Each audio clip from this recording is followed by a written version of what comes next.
Hello students, class 12th, chapter number 1, solid state. Before starting this lecture, here is my small introduction. Myself, Aditya Shinde. I am your chemistry teacher. I completed my master degree with organic chemistry. I love to play chess. Today topic is N-type semiconductors and P-type semiconductors. Hello students, last lecture में हमने conductor, semiconductor and insulator के बारे में कुछ पढ़ा था. ठीक है. In this lecture we are going to study about semiconductor. In last lecture I already told you that conductivity of a semiconductor can be increased by increasing temperature. Semiconductor की जो कंडक्टिविटी है वो हम क्या कर सकते हैं, बढ़ा सकते हैं अगर हम टेम्परेचर बढ़ा देते हैं तो. ठीक है ना. टेम्परेचर बढ़ाने की वजह से सेमीकंडक्टर की कंडक्टिविटी बढ़ जाती है. इस टाइप के सेमीकंडक्टर्स को हमने क्या बोला था, तो इंट्रिंसिक सेमी कंडक्टर. हमने क्या बोला था, इंट्रिंसिक सेमी कंडक्टर हमने इसको बताया था. मैंने ये भी आपको बताया था that intrinsic semiconductors have very low conductivity. ठीक है ना. जितने भी हमारे इंट्रिंसिक सेमीकंडक्टर्स होते हैं उनकी कंडक्टिविटी कैसी होती है, तो लो होती है. कैसी होती है, लो होती है.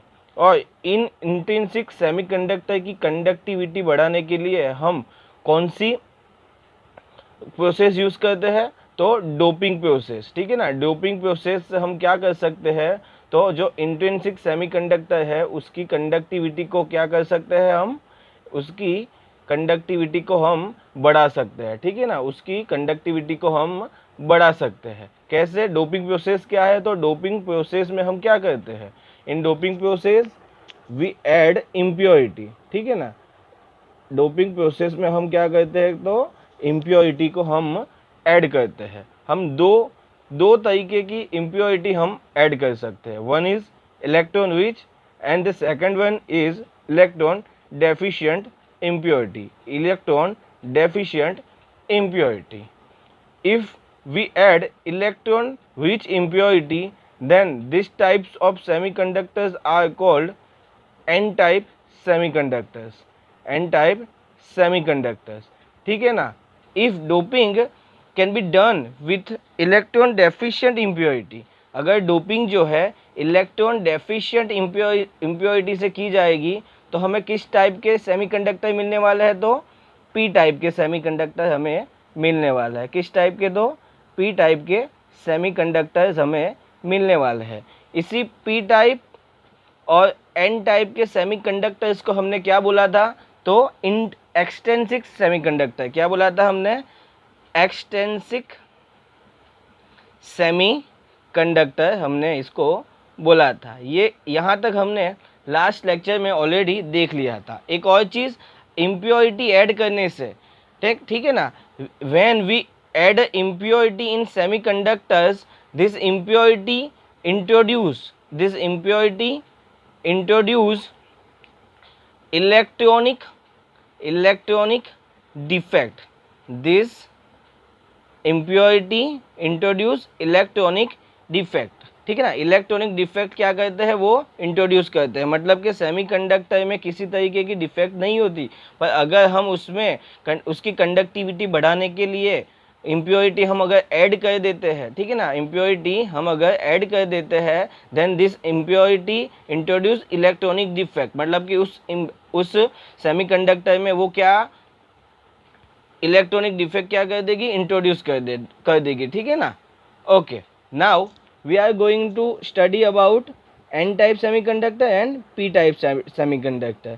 ये कैसे क्रिएट होते हैं, किस प्रकार के इलेक्ट्रॉन रिच किस प्रकार के इलेक्ट्रॉन डेफिशिएंट इम्प्योरिटी, मतलब कि कौन से ऐसे एलिमेंट हम ऐड करेंगे हैज़ अ इम्प्योरिटी तो हमें एन टाइप सेमीकंडक्टर मिलने वाला है।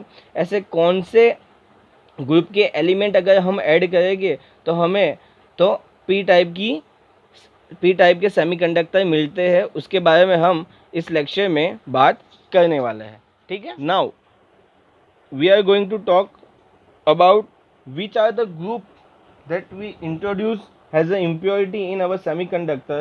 They give n type and p type semiconductors. First of all, we all know that semiconductors, I already told you the examples of semiconductors. ठीक है ना, मैंने ऑलरेडी आपको सेमीकंडक्टर्स के एग्जाम्पल आपको बताए थे। कौन से थे वो? तो germanium and silicon are the examples of semiconductor. ठीक है ना, सिलिकॉन एंड जर्मेनियम क्या है? तो सेमीकंडक्टर के एग्जाम्पल है। ठीक है, जर्मेनियम इज इन ग्रुप 14। ठीक है ना, जर्मेनियम और सिलिकॉन जो है वो कौन से ग्रुप के एलिमेंट है? तो ग्रुप नंबर 14 के एलिमेंट है। ग्रुप नंबर 14 के एलिमेंट में जो लास्ट वैलेंस सेल होती है उसमें कितने इलेक्ट्रॉन होते हैं? तो 4 इलेक्ट्रॉन होते हैं। कितने electron? Valence shell contains 4 electron in group 14। ठीक है, same way in group 13 there is a 3 valence electron in the valence shell. ठीक है ना, तो ग्रुप 13 में वैलेंस सेल में कितने इलेक्ट्रॉन होते हैं? तो 3 इलेक्ट्रॉन होते हैं। कितने इलेक्ट्रॉन होते हैं? तो 3 इलेक्ट्रॉन होते हैं। सेम वे इन ग्रुप 15 में भी लास्ट वैलेंस सेल में कितने इलेक्ट्रॉन होते हैं? तो 5 इलेक्ट्रॉन होते हैं। कितने इलेक्ट्रॉन होते हैं? तो 5 इलेक्ट्रॉन होते हैं। ठीक है, okay. If I introduce element of group 15, ठीक है ना, अगर ग्रुप 15 में जितने भी एलिमेंट होते हैं उसको मैं अगर यहाँ पे सिलिकॉन में ऐड करता हूँ हैज़ अ इम्प्योरिटी, ठीक है ना, अगर ग्रुप नंबर 15 में, ठीक है, तो ग्रुप नंबर 15 में कौन कौन से एलिमेंट होते हैं? तो 11th में पी ब्लॉक मैंने आपको पढ़ाया था, तब मैंने बताया था nitrogen, phosphorus, arsenic, antimony and bismuth. Nepal, Pakistan, Australia सब बिखरी, ऐसा मैंने एक शॉर्ट ट्रिक आपको दिया था। ठीक है ना, मान लो इसमें से किसी भी एक एलिमेंट को हैज़ अ इम्प्योरिटी, अगर यहाँ पे सिलिकॉन के स्ट्रक्चर में सिलिकॉन का जो क्रिस्टल होता है उसमें अगर मैं ऐड करता हूँ, ठीक है ना, सिलिकॉन के क्रिस्टल में मैं अगर ग्रुप नंबर 15 में से किसी भी एक एलिमेंट को हैज़ अ इम्प्योरिटी ऐड कर देता हूँ तो क्या हो जाएगा कि यहाँ पे 5 इलेक्ट्रॉन है, ठीक है, और यहाँ पे 4 इलेक्ट्रॉन होता है, तो मतलब एक इलेक्ट्रॉन क्या है? ज़्यादा है, एक इलेक्ट्रॉन ज़्यादा है, मतलब 1 इलेक्ट्रॉन इज विच, मतलब एक इलेक्ट्रॉन उसमें क्या है? ज़्यादा है। ठीक है ना, कंपेयर टू ग्रुप नंबर 14। ठीक है, और जो इलेक्ट्रॉन होते हैं वो क्या होते हैं? नेगेटिव चार्ज होते हैं। इलेक्ट्रॉन क्या होते हैं? तो नेगेटिवली चार्ज होते हैं। उसी वजह से, उस नेगेटिव चार्ज की वजह से क्या क्रिएट होता है? तो एन टाइप सेमीकंडक्टर फॉर्म हो जाते हैं। एन टाइप सेमीकंडक्टर्स जो होते हैं वो क्या है? फॉर्म हो जाते हैं। तो हमें ये पता चल गया, अगर मैं ग्रुप नंबर 15 के एलिमेंट्स को हैज़ अ इम्प्योरिटी में अगर सिलिकॉन के क्रिस्टल में ऐड करूँगा, सिलिकॉन या जर्मेनियम के क्रिस्टल में अगर मैं ऐड करता हूँ तो मुझे कौन से टाइप का सेमीकंडक्टर मिलेगा? तो एन टाइप का हमें सेमीकंडक्टर यहाँ पे मिल जाएगा। तो यहाँ पे आपको पता चल गया एन टाइप का सेमीकंडक्टर बनाने के लिए, ठीक है ना, आपको कौन सा ग्रुप लेना है हैज़ अ इम्प्योरिटी? तो ग्रुप नंबर 15 लेना है। ग्रुप नंबर 15 को आपको कैसे लेना है? तो हैज़ अ इम्प्योरिटी आपको लेना है। ठीक है, ओके। अब अगर आप ग्रुप नंबर 3 के एलिमेंट्स को, ग्रुप नंबर 3 नहीं, ग्रुप नंबर 13 के एलिमेंट्स को अगर हैज़ अ इम्प्योरिटी आप लेते हो, हैज़ अ इम्प्योरिटी आप किसको लेने वाले हो? अब ग्रुप नंबर 13 के एलिमेंट्स को अगर आप लेते हो किसमें, जर्मेनियम और सिलिकॉन के क्रिस्टल के अंदर, ठीक है ना, तो क्या हो जाएगा कि यहाँ पे 3 इलेक्ट्रॉन है और यहाँ पे क्या होता है 4 इलेक्ट्रॉन होते हैं। तो एक इलेक्ट्रॉन क्या होते हैं, लेस होते हैं। एक इलेक्ट्रॉन की क्या होती है, तो डेफिशिएंसी होती है। एक इलेक्ट्रॉन की क्या होती है, डेफिशिएंसी होती है, ठीक है ना। और तो डेफिशिएंट जो होते हैं, एक इलेक्ट्रॉन डेफिशिएंट होते हैं, तो वो कैसे होते हैं, पॉजिटिव चार्ज होते हैं। कैसे, तो पॉजिटिव चार्ज है। मान लो सोडियम है, सोडियम में 11 इलेक्ट्रॉन होते हैं, सोडियम में से एक इलेक्ट्रॉन में निकाल दूँ तो 10 हो गए, तो वो कैसे, एक पॉजिटिव चार्ज के फॉर्म में हम दिखाते हैं, ठीक है ना। वैसे यहाँ पे एक इलेक्ट्रॉन ग्रुप नंबर 14 से यहाँ पे कम होता है, तो ये क्या, पॉजिटिव चार्ज होते हैं। उस पॉजिटिव चार्ज की वजह से वो क्या बनाते हैं, तो पी टाइप के सेमीकंडक्टर्स बनाते हैं। क्या बनाते हैं, तो पी टाइप के सेमीकंडक्टर्स बनाते हैं। तो यहाँ पे अभी आपको ये भी पता चल गया कि पी टाइप के सेमीकंडक्टर्स कौन बनाते हैं, तो ग्रुप नंबर 13 के जितने भी एलिमेंट्स है वो क्या बनाते हैं, तो पी टाइप के सेमीकंडक्टर्स, ठीक है ना। ग्रुप नंबर 13 में कौन कौन से एलिमेंट है, तो boron, aluminium, gallium, indium and thallium. Indium and thallium मैंने आपको बताया था, बेटा, बैगन, आलू, गाजर इन थैला। बैगन, आलू, गाजर इन थैला, ये शॉर्ट फॉर्म मैंने आगे भी आप लास्ट 11th में मैंने आपको बताया है, ठीक है। तो यहाँ पे अभी आपको पता चल गया होगा कि आपको पी टाइप के सेमीकंडक्टर बनाने हैं, तो ग्रुप नंबर 13 के एलिमेंट्स को आपको हैज़ अ इम्प्योरिटी क्या करोगे, तो ऐड करोगे किसमें, गैलियम और सिलिकॉन के स्ट्रक्चर में, तो आपको क्या मिल जाएंगे, तो पी टाइप के सेमीकंडक्टर मिल जाएंगे। उसी तरीके से अगर has a impurity group number 15 के एलिमेंट आप डालते हो तो आपको क्या मिल जाएंगे, एन टाइप के सेमीकंडक्टर मिल जाते हैं। मैंने आपको आगे बताया था, अगर हम ऐसी इम्प्योरिटी लेते हैं कि जो इलेक्ट्रॉन क्या हो, रिच हो, क्या हो, इलेक्ट्रॉन रिच हो, तो वो क्या देगी, एन टाइप के सेमीकंडक्टर आपको देने वाली है। और जो इलेक्ट्रॉन डेफिशिएंट होती है वो हमें क्या देती है, वो इलेक्ट्रॉन डेफिशिएंट इम्प्योरिटी हम लेते हैं तो वो हमें क्या देगी, तो पी टाइप के सेमीकंडक्टर हमको देने वाली है, ठीक है। Now first we are going to understand n type of semiconductor, ठीक है ना। सबसे पहले हम क्या पढ़ने वाले हैं, तो n टाइप के सेमीकंडक्टर के बारे में कुछ हम पढ़ने वाले हैं, ठीक है। ओके, तो n टाइप के सेमीकंडक्टर मुझे अगर बनाने हैं, ठीक है, n टाइप के सेमीकंडक्टर्स हमें बनाने हैं, तो हैज़ अ इम्प्योरिटी में क्या लेने वाला हूँ, हैज़ अ इम्प्योरिटी कौन से एलिमेंट लेने वाला हूं, तो ग्रुप नंबर 15 के एलिमेंट्स जो है हैज़ अ इम्प्योरिटी में लेने वाला हूं, ठीक है ना। ग्रुप नंबर 15 के एलिमेंट्स जो है वो मैं हैज़ अ इम्प्योरिटी लेने वाला है। Now which are the elements in group 15, then nitrogen, phosphorus, ठीक है ना, नाइट्रोजन, फॉस्फोरस,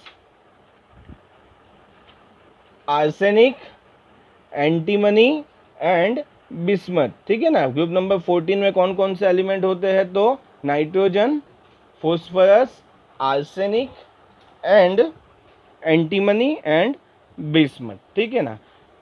हैज़ अ, मान लो कि हैज़ अ इम्प्योरिटी हम नाइट्रोजन को छोड़ो, हम फॉस्फोरस लेने वाले हैं, ठीक है ना। तो ये जो फॉस्फोरस हैज़ अ इम्प्योरिटी हम लेने वाले हैं वो हम किसके अंदर डालने वाले हैं, सिलिकॉन के क्रिस्टल के अंदर। तो आपको पता है कि जो सिलिकॉन होता है वो ग्रुप नंबर, वो जो है ग्रुप नंबर 14 का एक एलिमेंट होता है। ग्रुप नंबर 14 में वैलेंस सेल में 4 इलेक्ट्रॉन होते हैं, कितने, 4 इलेक्ट्रॉन होते हैं, किसमें, ग्रुप नंबर 14 के अंदर। इसकी वजह से जो सिलिकॉन होता है वो क्या कर सकता है, 4 कोवैलेंट बॉन्ड बना सकता है।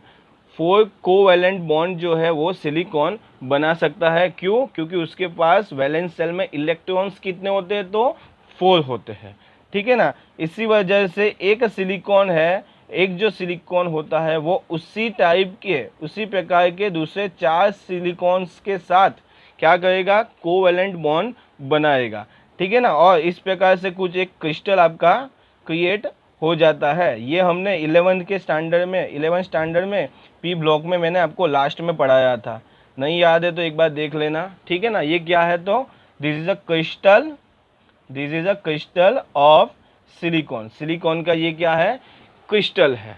Now assume that we add phosphorus has a impurity, ठीक है ना।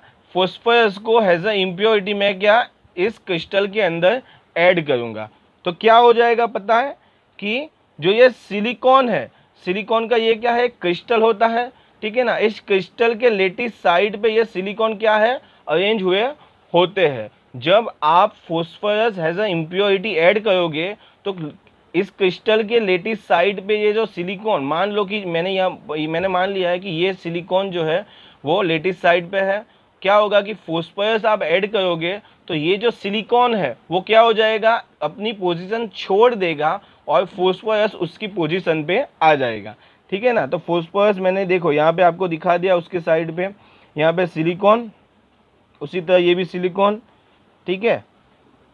तो यहाँ पे अभी क्या हमें पता चल गया कि सिलिकॉन की पोजीशन किसने ले ली है यहाँ पे, तो सिलिकॉन की पोजीशन किसने ले ली, यहाँ पे जो ये लेटिस साइड पे सिलिकॉन था उसकी पोजीशन किसने ले ली है, फोस्फरस ने ले ली है, ठीक है ना। सिलिकॉन ने क्या, कितने कोवेलेंट बॉन्ड बनाए थे, 4 कोवेलेंट जो थे वो सिलिकॉन ने बनाए हुए थे, ठीक है ना। 4 कोवेलेंट बॉन्ड जो थे सिलिकॉन ने वहाँ पे बनाए हुए थे। अब हमें पता है कि जो नाइट्रोजन है, सॉरी फोस्फरस जो है वो एक ग्रुप नंबर 15 का एलिमेंट होता है। Phosphorus is a element of group 15, okay. तो इसके पास वैलेंस सेल में इलेक्ट्रॉन कितने हो गए, तो 5 इलेक्ट्रॉन हो गए। वैलेंस सेल में बॉन्डिंग के लिए फोस्फरस के पास इलेक्ट्रॉन कितने हो गए, तो 5 इलेक्ट्रॉन हो गए। तो उन 5 इलेक्ट्रॉन्स में से 4 इलेक्ट्रॉन्स जो है वो क्या करेंगे, कोवैलेंट बॉन्ड बनाएंगे। वो किस में यूज होने वाला है, तो कोवैलेंट बॉन्ड बनाने में 4 इलेक्ट्रॉन्स जो है वो यूज हो जाते हैं। और ये 4 कोवैलेंट बॉन्ड जो है वो किसके साथ बनाएंगे, तो सिलिकॉन्स के साथ इस तरीके से 4 कोवैलेंट बॉन्ड जो है वो बनाते हैं। अभी भी हमारे पास एक इलेक्ट्रॉन है जिसको मैंने यहाँ पे दिखाया हुआ है, ठीक है ना। ये मैंने यहाँ पे आपको एक इलेक्ट्रॉन दिखाया हुआ है, वो जो अभी क्या है, फ्री है। ये इलेक्ट्रॉन जो होता है वो अभी भी फ्री है, ये अभी बॉन्डिंग में पार्टिसिपेट नहीं करता। तो इस तरीके के जो बॉन्डिंग में पार्टिसिपेट नहीं करता उस तरीके के इलेक्ट्रॉन्स को हम क्या बोलते हैं, डीलोकलाइज्ड इलेक्ट्रॉन हम इसको बताते हैं, ठीक है। और जो ये डीलोकलाइज्ड इलेक्ट्रॉन्स होते हैं वो जो डीलोकलाइज्ड ये जो इलेक्ट्रॉन्स होते हैं वो रिस्पॉन्सिबल होते हैं किसके लिए, responsible for flow of electrons. Electrons के फ्लो के लिए कौन रिस्पॉन्सिबल होता है, तो ये जो डीलोकलाइज्ड ये इलेक्ट्रॉन्स होता है वो क्या रिस्पॉन्सिबल होता है किसके लिए, तो इलेक्ट्रॉन्स के फ्लो के लिए, ठीक है ना। मैंने आपको बताया था सेमीकंडक्टर्स जो होते हैं वो इंटरमीडिएट कंडक्टिविटी दिखाते हैं। अगर मैं उनका टेम्परेचर बढ़ाता हूँ तो उनकी कंडक्टिविटी क्या है, बढ़ जाती है, ठीक है।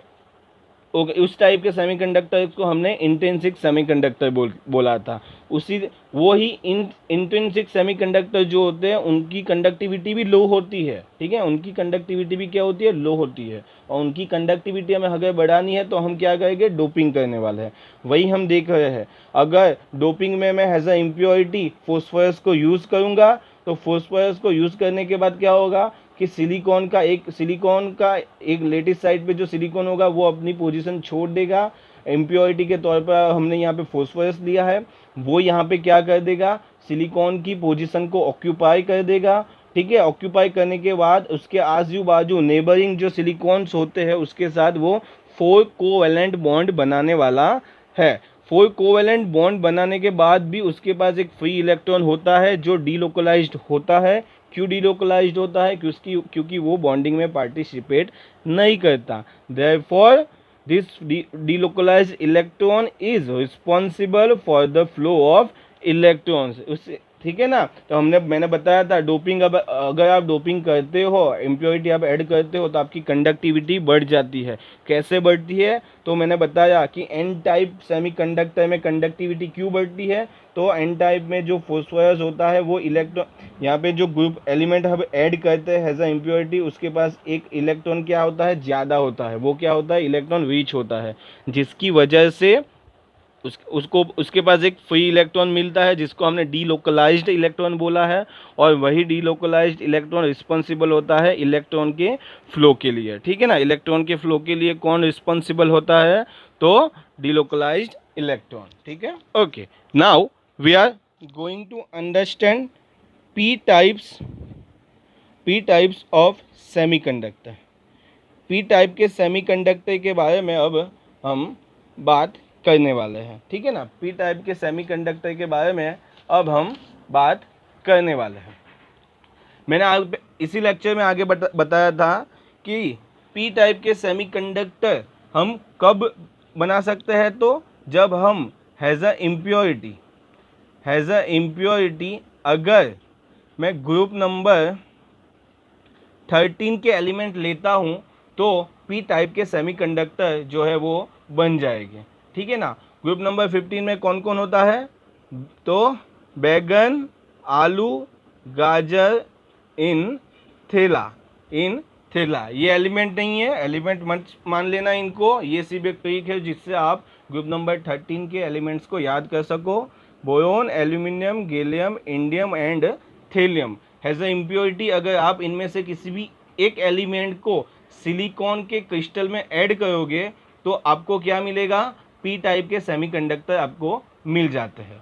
ठीक है। तो वापस हम सिलिकॉन के क्रिस्टल के साथ समझते हैं कि कैसे यहाँ पे पी टाइप के सेमीकंडक्टर फॉर्म होते हैं। ठीक है। तो यहाँ पे मैं वापस आपको सिलिकॉन का एक क्रिस्टल जो है वो मैं यहाँ पे आपको दिखा रहा हूँ। ठीक है। ओके, पहले मुझे ड्रॉ कर लेने दो। ठीक है। तो ये क्या है? तो crystal, this is a crystal of silicon. ठीक है। ये क्या है? तो सिलिकॉन का एक क्रिस्टल है। ठीक है। ओके, मान लो हैज़ अ इम्प्योरिटी, आप इसके अंदर बोरोन को ऐड करते हो। ठीक है ना। बोरोन को आप क्या करते हो? हैज़ अ इम्प्योरिटी आप ऐड करते हो तो क्या हो जाएगा कि ये जो क्रिस्टल में लेटिस साइट होती है उसके ऊपर जो ये क्रिस्टल सिलिकॉन की अरेंजमेंट हुई होती है, ठीक है ना, तो वो क्या हो जाएगा? तो सिलिकॉन, अगर बोरोन को आप हैज़ अ इम्प्योरिटी ऐड करोगे तो ये सिलिकॉन रिमूव हो जाएगा और उसकी पोजीशन पे कौन आ जाएगा? तो बोरोन आ जाएगा। देखो यहाँ पे जरूरी नहीं है कि यही बोरोन जाए, इसमें से किसी को भी आप निकाल सकते हो। मैंने ऐसा मान लिया है कि ये निकलता है। ठीक है। तो यहाँ पे ये बोरोन दिखा दिया, ये वापस यहाँ पे सिलिकॉन। ठीक है। यहाँ पे वापस सिलिकॉन, ये दो, यहाँ पे वापस सिलिकॉन, ये यहाँ पे सिलिकॉन, यहाँ पे सिलिकॉन। तो ये कुछ इस तरीके से आपको बाद में एक क्रिस्टल मिल जाता है। ठीक है ना। बाद में आपको इस तरीके से क्रिस्टल मिल जाता है। ठीक है। तो अभी ये यहाँ पे जो हमने बोरोन लिया, मैंने क्या बताया था? वो ग्रुप नंबर, कौन सा ग्रुप का एलिमेंट है? ग्रुप नंबर 13 का एलिमेंट है। कौन से ग्रुप का है? तो ग्रुप नंबर 13 का वो क्या है? तो एलिमेंट होता है। ठीक है ना। और ग्रुप नंबर 13 में वैलेंस सेल में 3 इलेक्ट्रॉन होते हैं। ठीक है ना। वैलेंस सेल में 3 इलेक्ट्रॉन होते हैं। तो अगर ग्रुप नंबर 13 के वैलेंस सेल में 3 इलेक्ट्रॉन होते हैं तो कितने वो कोवेलेंट बॉन्ड बना सकते हैं? तो 3 कोवेलेंट बॉन्ड जो है बोरोन बना सकता है। ठीक है ना। तो ये एक कोवेलेंट बॉन्ड, ये थर्ड, ये फोर्थ कोवेलेंट बॉन्ड जो है वो बना देगा। ठीक है। अभी क्या है कि इलेक्ट्रॉन, बोरोन के पास अभी बॉन्डिंग करने के लिए, इस सिलिकॉन के साथ बोरोन को बॉन्डिंग करने के लिए इलेक्ट्रॉन अवेलेबल है ही नहीं। इलेक्ट्रॉन क्या है? तो मिसिंग है। तो इलेक्ट्रॉन मिसिंग होने की वजह से यहाँ पे क्या क्रिएट कर देगा? इलेक्ट्रॉन होल क्रिएट कर देगा। ठीक है ना। बोरोन के पास इलेक्ट्रॉन अवेलेबल नहीं है। किसके लिए? बॉन्डिंग करने के लिए बोरोन के पास इलेक्ट्रॉन अवेलेबल अब नहीं है। इसकी वजह से यहाँ पे एक इलेक्ट्रॉन होल क्रिएट हो जाता है। ठीक है ना। और यहाँ पे सिलिकॉन के पास अपना एक क्या होगा? जो बॉन्डिंग में पार्टिसिपेट नहीं किया होता है वो इलेक्ट्रॉन यहाँ पे उसके पास पड़ा होता है, ठीक है। और जो यहाँ पे ये जो इलेक्ट्रॉन होल क्रिएट होते हैं, वही इलेक्ट्रॉन होल जो होते हैं, ये जो इलेक्ट्रॉन होल होते हैं वही रिस्पॉन्सिबल होते हैं किसके लिए, तो जैसे पहले बताया था इस इलेक्ट्रॉन होल जो होते हैं वो रिस्पॉन्सिबल किसके लिए होते हैं, तो इलेक्ट्रॉन के फ्लो के लिए कौन रिस्पॉन्सिबल होता है, तो ये इलेक्ट्रॉन होल जो है वो इलेक्ट्रॉन के फ्लो के लिए रिस्पॉन्सिबल होते हैं, ठीक है ना। इलेक्ट्रॉन के फ्लो के लिए कौन रिस्पॉन्सिबल होते हैं, तो ये इलेक्ट्रॉन होल।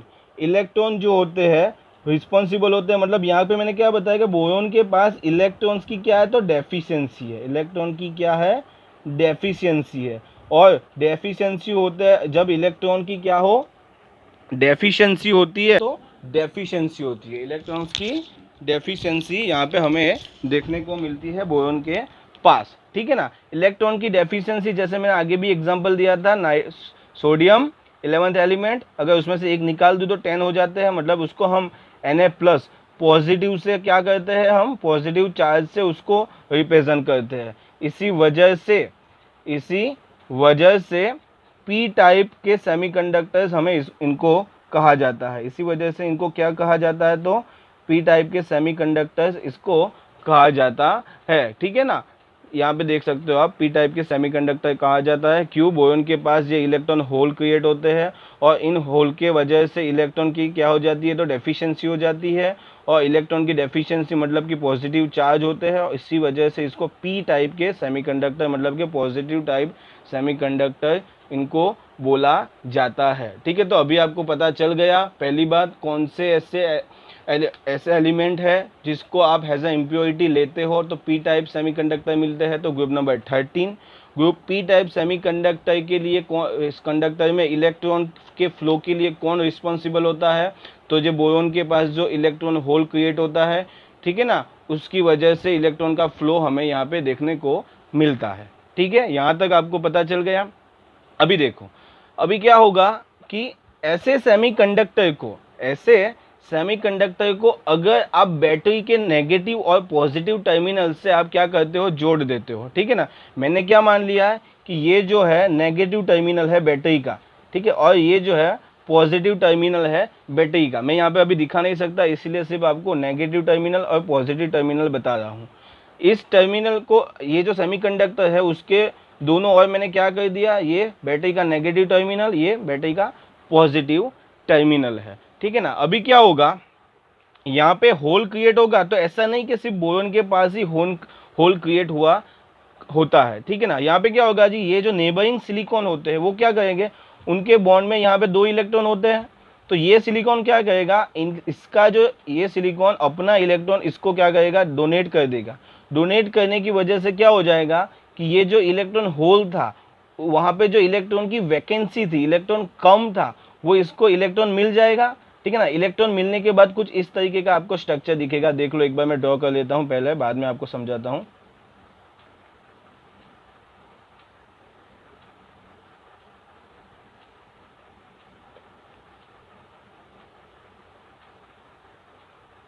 ठीक है, तो क्या होगा, यहाँ से ये जो एक इलेक्ट्रॉन है वो क्या कर जाएगा, यहाँ से यहाँ इस बोरॉन के पास चला जाएगा। यहाँ पे बोरॉन के पास जाने के बाद यहाँ पे 2 इलेक्ट्रॉन हो गए तो बॉन्ड क्रिएट हो जाएगा, तो यहाँ पे क्या हो गया, बॉन्ड क्रिएट हो जाता है, ठीक है ना। यहाँ पे क्या हो गया, बॉन्ड क्रिएट हो जाता है। अभी यहाँ से इलेक्ट्रॉन चला गया तो इस सिलिकॉन के पास क्या क्रिएट हो गया, वापिस इस सिलिकॉन के पास इलेक्ट्रॉन होल जो होता है वो क्रिएट हो जाता है। इलेक्ट्रॉन होल जो है वो कहाँ क्रिएट हो जाता है, तो इस सिलिकॉन के पास, क्योंकि उसने अपना इलेक्ट्रॉन यहाँ पे इस इलेक्ट्रॉन को डोनेट कर दिया, ठीक है ना। तो इसके पास अपना ये फ्री जो डीलोकलाइज इलेक्ट्रॉन होता है वो यहाँ पे मैंने आपको दिखा दिया। तो यहाँ पे अभी आपको क्या पता चलता है कि इलेक्ट्रॉन जो है, जो इलेक्ट्रॉन होल और इलेक्ट्रॉन की जो डायरेक्शन होती है वो अपोजिट होती है। जैसे कि ये इलेक्ट्रॉन था, ये यहाँ पे गया, तो यहाँ पे जो ये होल था वो कहाँ, उसके अपोजिट गया, ठीक है ना, उसके अपोजिट जाता है। तो यहाँ पे इलेक्ट्रॉन कम होता है तो ये पॉजिटिव चार्ज होते हैं। जो होल्स होते हैं उसके पास इलेक्ट्रॉन्स क्या है, तो कम होते हैं, तो वो क्या होते हैं, तो पॉजिटिव चार्ज होते हैं। पॉजिटिव चार्ज होते हैं तो पॉजिटिव चार्ज होने की वजह से वो कौन से टर्मिनल के पास जाते हैं, तो नेगेटिव टर्मिनल के पास वो चले जाते हैं, ठीक है ना। तो आपको अभी क्या पता चल गया है कि होल जो होते हैं, इलेक्ट्रॉन होल जो होते हैं वो किसकी ओर जाते हैं, तो नेगेटिव टर्मिनल की ओर जाते हैं, ठीक है ना। और जो इलेक्ट्रॉन होता है वो इलेक्ट्रॉन क्या है, उसके पास एक इलेक्ट्रॉन ज़्यादा हो, इलेक्ट्रॉन्स के पास क्या नेगेटिवली चार्ज होते हैं, तो नेगेटिव चार्ज किसको अटैक करने वाला है, तो पॉजिटिव चार्ज को, ठीक है ना। तो जो ये इलेक्ट्रॉन है उसकी डायरेक्शन कहाँ पे होगी, जहाँ पे पॉजिटिव चार्ज होता है। तो क्या हो जाएगा कि अगर आप बैटरी के टर्मिनल यहाँ पे नेगेटिव टर्मिनल को जोड़ते हो, पॉजिटिव टर्मिनल को जोड़ते हो, तो इस और क्या आएंगे, होल्स आने वाले हैं, और इस और क्या आएंगे, इलेक्ट्रॉन आने वाले हैं। तो यहाँ पे आप देख सकते हो कि जो इलेक्ट्रॉन के होल होते हैं उसकी डायरेक्शन और जो इलेक्ट्रॉन्स होते हैं उसकी जो डायरेक्शन होती है वो दोनों क्या होती है, अपोजिट होती है। वो दोनों क्या होती है, तो अपोजिट होती है, ठीक है। तो अभी यहाँ पे आपका पूरा कंसेप्ट जो है वो क्लियर हो जाना चाहिए, ठीक है ना। आपका पूरा कंसेप्ट यहाँ पे क्लियर हो जाना चाहिए कि जो होल होता है वो पॉजिटिव नेगेटिव टर्मिनल की ओर और इलेक्ट्रॉन्स जो होते हैं वो पॉजिटिव टर्मिनल की ओर, मतलब दोनों एक दूसरे से अपोजिट डायरेक्शन में जाते हैं, ठीक है। अभी जो मैंने आपको समझाया था वही यहाँ पे मैंने नोट डाउन करके दिखाया हुआ है। आप एक बार अच्छे से स्क्रीनशॉट ले लो, ठीक है। एक काम को ऐसे पहले स्क्रीनशॉट ले लो, ओके। अब वापस यहाँ से स्क्रीनशॉट ले लो, ठीक है। अभी आपने ले लिया होगा। अब हम आगे देखते हैं। अब हम जो देखने वाले हैं वो क्या है, तो application of N type and P type semiconductor. N type और पी टाइप के जो हमने सेमीकंडक्टर के बारे में हमने पढ़ा है उसकी कुछ एप्लीकेशन के बारे में हम अभी डिस्कशन करने वाले हैं। जो फर्स्ट पॉइंट है वो क्या है, many electronic gadgets are made by combination of N type and P type semiconductors. ऐसे बहुत सारे इलेक्ट्रॉनिक गैजेट्स हैं जो एन टाइप और पी टाइप के सेमीकंडक्टर्स के जो कॉम्बिनेशन से हम बनाते हैं। उसमें से एक जो है वो कौन है, डायोड, ठीक है ना। डायोड क्या है, तो diode is a combination of N type and P type semiconductors, ठीक है ना। डायोड क्या है, तो combination of N type and P type semiconductors. And diode is used as rectifier. Diode को हम कैसे यूज कर सकते हैं, तो हैज अ रेक्टिफायर्स हम डायोड्स को यूज करते हैं, ठीक है। सॉरी, थर्ड पॉइंट क्या है, तो this semiconductors are also used to make NPN and PNP types transistors, ठीक है ना।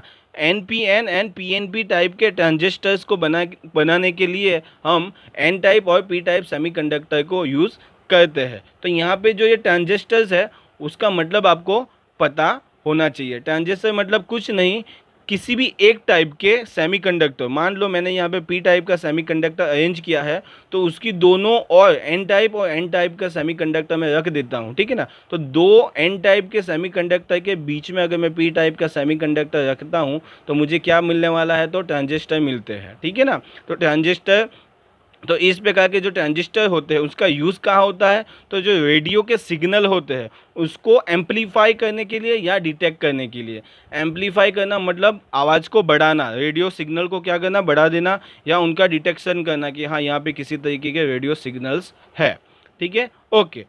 फोर्थ जो हमारा है, this semiconductors are used to make photodiodes which are used for conversion of light energy into electrical energy. तो semiconductor का use कहाँ पे होता है, ठीक है ना, तो फोटो डायोड को बनाने के लिए इस प्रकार के कुछ सेमीकंडक्टर्स का यूज़ होता है, ठीक है। और ये फोटो डायोड का यूज़ कहाँ पे होता है, तो conversion of light energy into electrical energy. Light की एनर्जी होती है, मतलब जो सनलाइट है उसकी जो एनर्जी होती है उसको इलेक्ट्रिकल एनर्जी में कन्वर्ट अगर आपको करना होता है तो आप किसका यूज़ करने वाले हो, इस प्रकार के सेमी कंडक्टर्स के वजह से जो फोटो डायोड्स बनते हैं उसका, ठीक है ना। सोलर प्लेट्स आपने देखी होगी, आपके घर के ऊपर अगर हो तो आपको पता होना चाहिए उसमें फोटो डायोड्स होते हैं जो सनलाइट में जो एनर्जी होती है उसको इलेक्ट्रिकल एनर्जी में कन्वर्ट कर देते हैं, ठीक है, ओके। तो अभी आप यहाँ से आप एक बार स्क्रीनशॉट ले लो और बाद में अपनी नोट में नोट डाउन कर देना, ठीक है।